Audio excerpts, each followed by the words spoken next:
Hi friends, my name is Chris Dunku. You are welcome to today's reflection. Jesus walks on the sea. Matthew 14, 22 to 26. Mark 6, 45 to 52. John 6, 16 to 21. The story of Jesus walking on water is from the Gospels of Matthew, Mark, and John. It is not in the Gospel of Luke.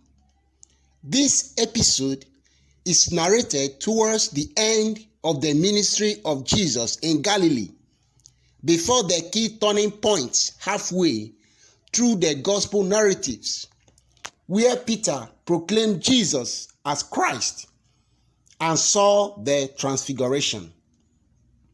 In all three Gospels, it follows the feeding of the 5,000, where Jesus had withdrawn by ship to a desert place belonging to Bethsaida after hearing of the death of John the Baptist, but was followed by the crowds who traveled on foot. At the end of the evening, the disciples boarded a ship to cross to the other side of the Sea of Galilee, without Jesus, who went up the mountain to pray alone. John alone specifies they were headed towards Capernaum.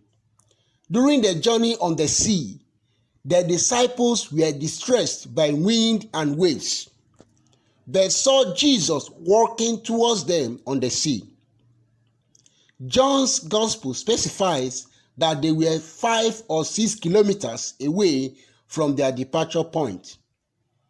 The disciples were startled to see Jesus, but he told them not to be afraid. Matthew's account adds that Peter asked Jesus if it is you to tell him or command him to come to Jesus on the water. The word "if" is not intended to imply any doubt on Peter's part. After Peter came down out of the ship and walked on the water, he became afraid of the storm and began to sink. He called out to Jesus for help. Jesus caught him and reproved him for his lack of faith and led him back to the ship, whereupon the storm stopped. Matthew also knows that the disciples called Jesus the Son of God.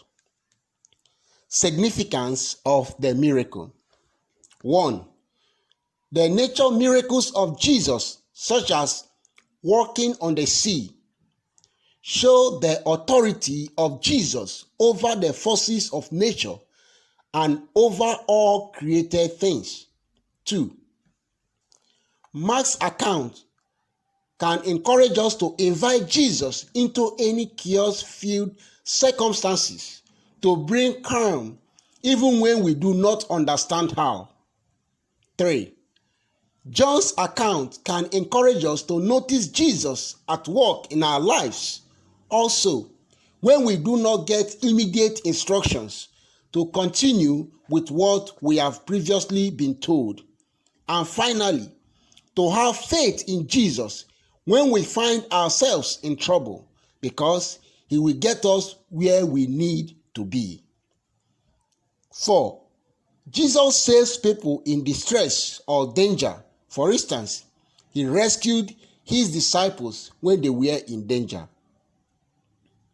5. No matter where you are in your work with Jesus, keep your eyes and ears on him and you will be okay. Do not lose focus. Do not be afraid, just like Peter was afraid and began to sink. So when we focus on Jesus and we are not afraid, we will always get to our desired destination. Let us look only to Jesus, the one who began our faith and who makes it perfect. Thank you.